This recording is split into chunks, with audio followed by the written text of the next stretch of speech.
In today's video, I'll teach you how to change language in Whatnot. First of all, launch open Whatnot application. You can see over here Whatnot application has been opened. Initially, you'll be led to the home interface. So if you want to change the language, what you have to do is tap on the account icon that you can see at the bottom right corner of your screen. Now you'll be led to your account interface. You'll be able to find various options over here. Simply scroll down. Now over here you'll be able to find this option for preferences. What you have to do is tap on it.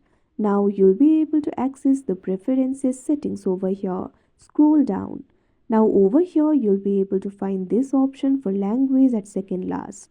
What you have to do is tap on it. Now you can see over here you'll be able to change the app language. You'll be able to see all of the languages available over here. Simply tap on the language that you would like to change to. Now after you do that, wait for a while and the language of the application will be changed. So like this, you'll be able to change the language. So that is how you change language in Whatnot. I hope you found this video helpful. Thank you for watching.